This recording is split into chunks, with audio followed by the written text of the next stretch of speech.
Hello, Pastor Deborah here. Welcome again to another wonderful part of our wonderful series of the King and Kingdom here on the Hidden Kingdoms YouTube channel. This is going to be part number 2. We have been working through what is a king? What is leadership? How do you become a king? And we're going to pick up here in part number 2. And I first want to talk about our sword of the Spirit that we're to carry. I like to call him Excalibur because a lot of us recognize King Arthur and the Knights of the Round Table out of England and Britain. How many warriors, samurai, kung fu had swords? Swords were a powerful part of humanity's history, ancient history. Yeah.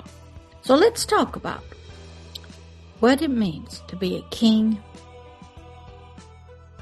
and what a sword means to us.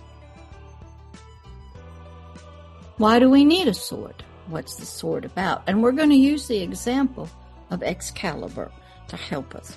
So let's get started first with prayer. Dear Heavenly Father, we thank you that you called all of humanity to be kings, to be warriors, to be priests, to be prophets, to be teachers, to be fathers,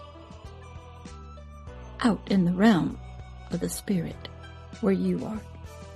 Teach us about our sword that we're to carry, sword of the Spirit, which we have just called Excalibur, to help us.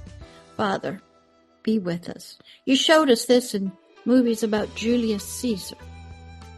You showed us how important the sword is in battles, how royal and knights would carry it. You taught us about you can use it to place it on our shoulders, to knight us.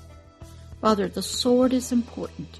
It's an important piece of our armor that we use out there in the world that's unseen. So teach us in this video about Excalibur. Thank you. What I'm going to teach us is from a movie called Merlin, the War of Dragons movie. And it had to deal with Excalibur, the sword. And I'm going to relate it to the sword of God. Maybe the God you pray to. But we all know about ancient history. We've seen the soldiers. We've seen the army. We've seen the sword fights. We've seen how important a sword is to winning battles. But yet it can be ceremonial. It can be a sign of a king. It can be given to kings.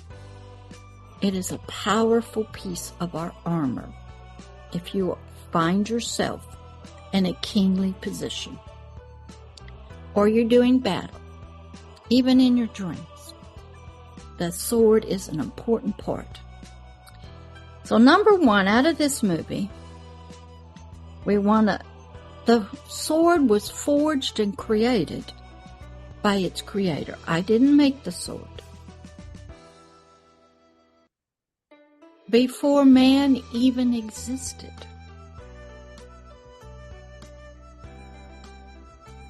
It had 2 sides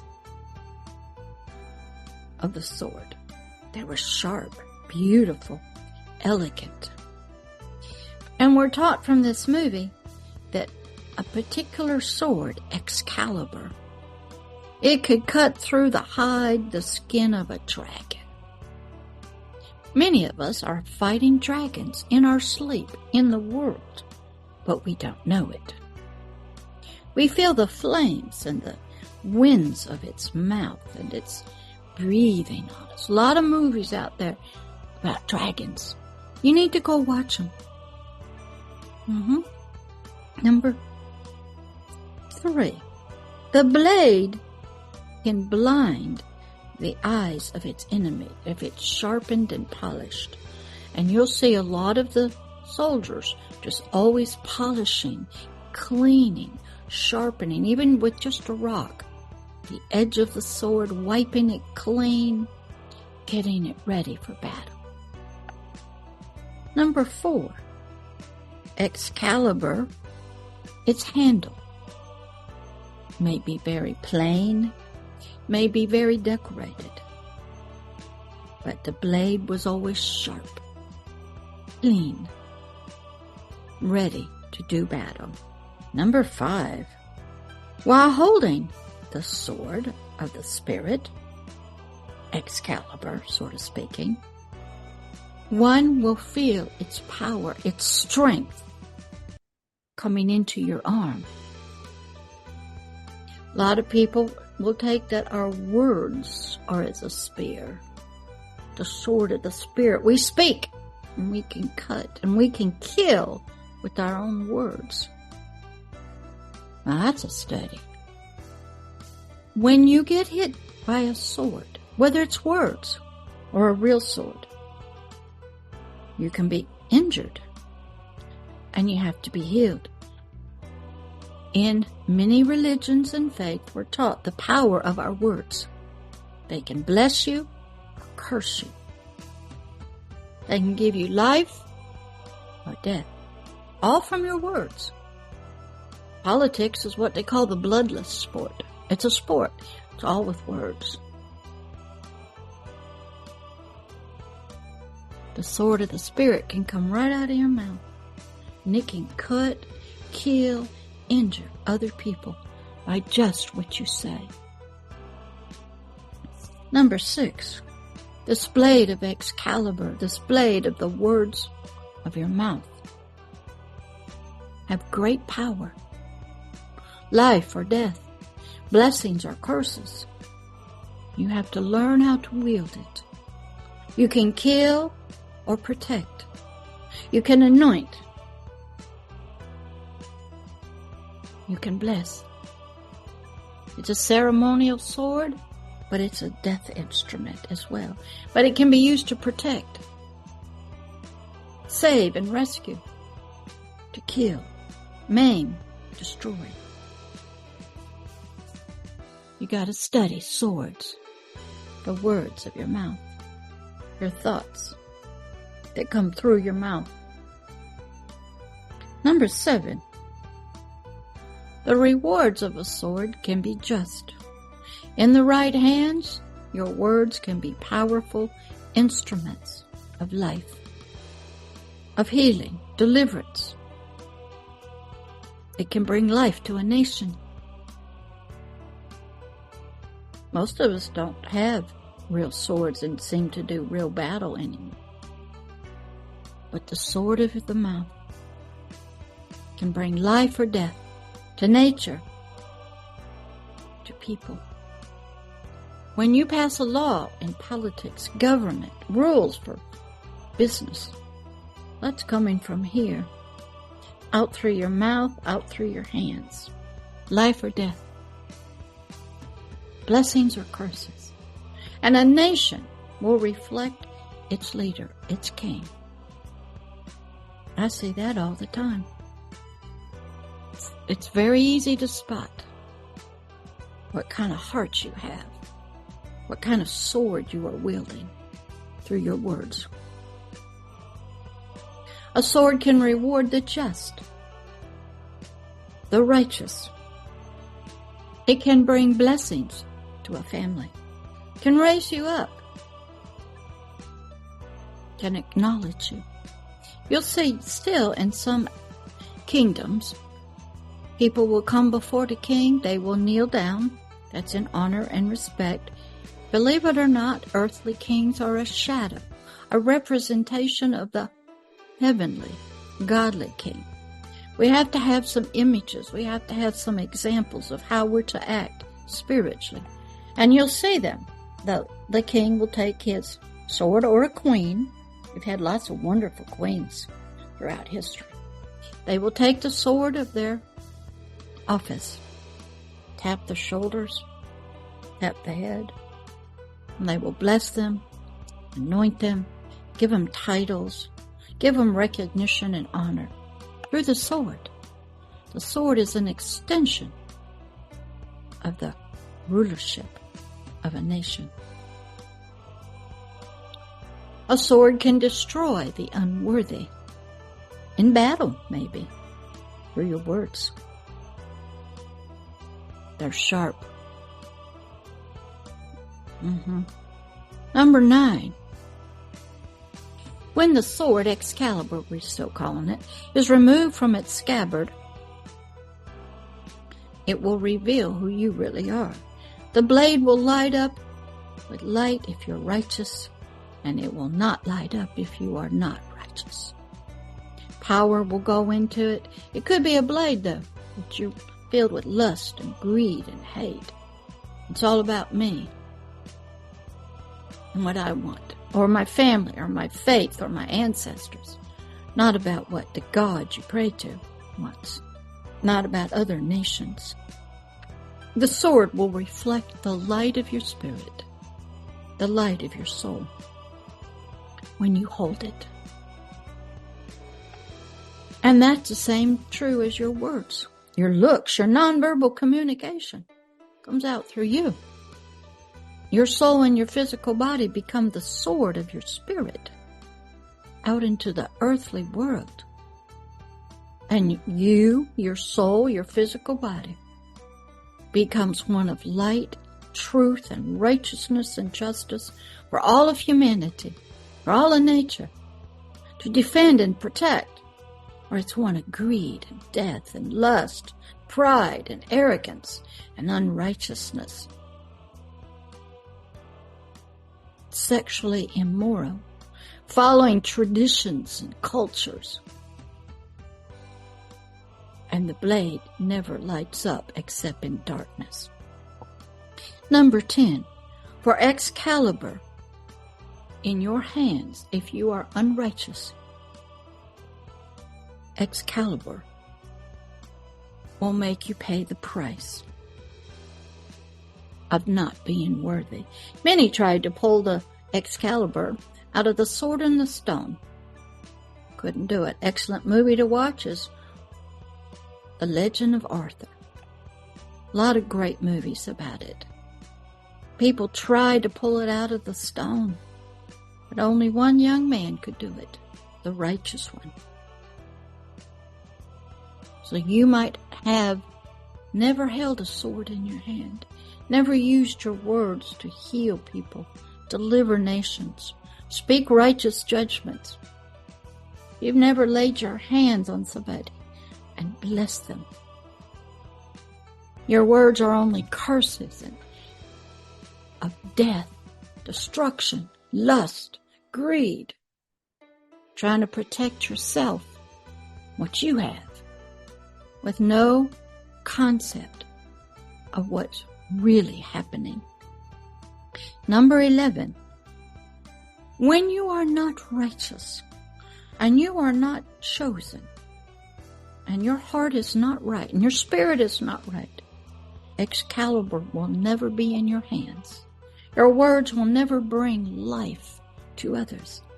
You will never be sent into other nations spiritually to rid the land of the enemy and expel the darkness. You will never be allowed to speak to nature and the water and the animals to bring life.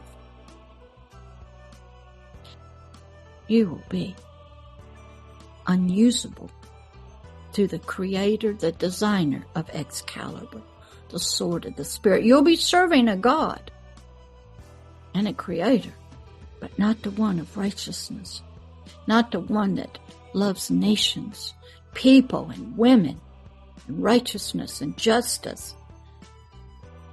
And it will be a righteous king. And Excalibur will bring forth its power and light out of your words into your government.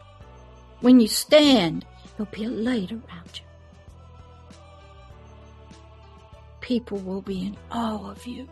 They will not know how to deal with you. Whether you make comments on LinkedIn, you will draw people to you from your words or comments. They will want to follow you.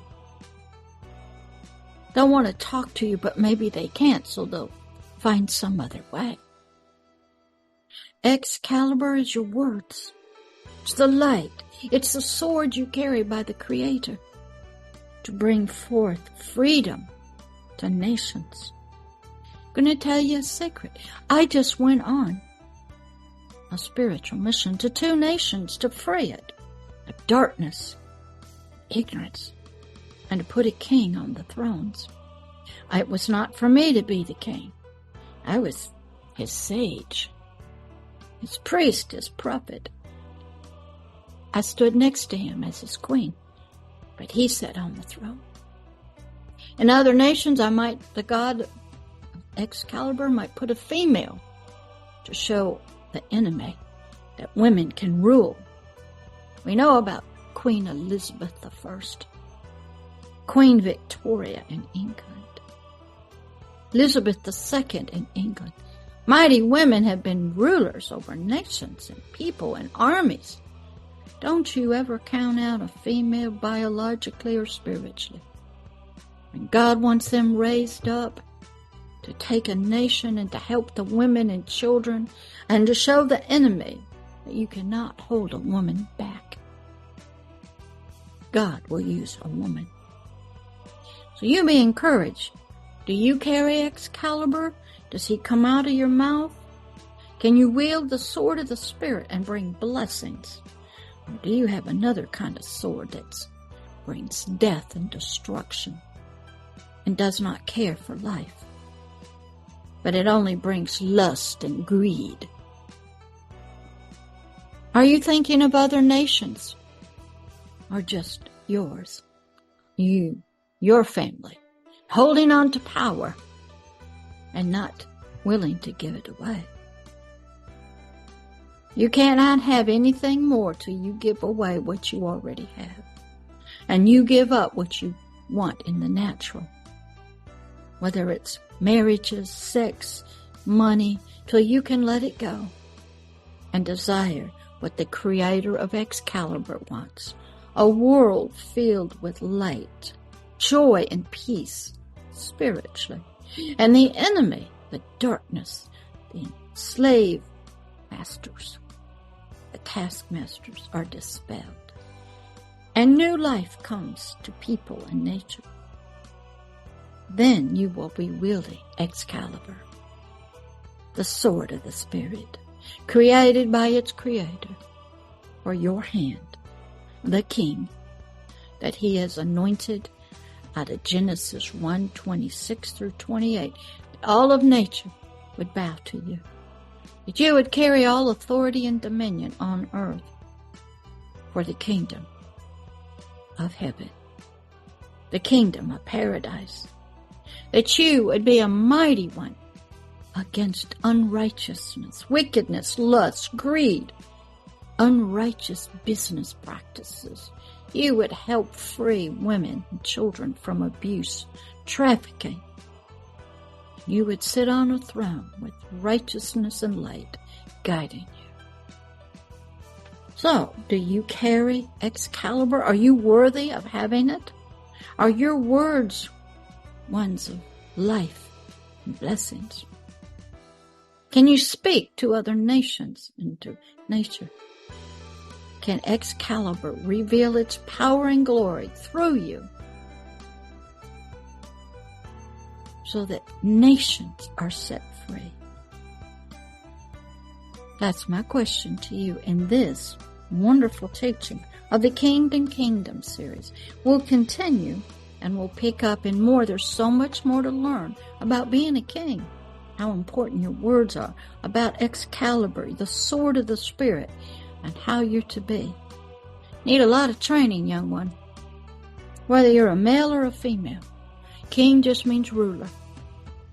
That's all. And don't you ever forget, women are just as equal. And I'll see you again on the next spiritual teaching video here on the Hidden Kingdoms in the playlist called the King and Kingdom series. All right. Bye-bye. I got my eyes on you to see how you and Excalibur might be doing. All right. Talk to you later. Bye-bye.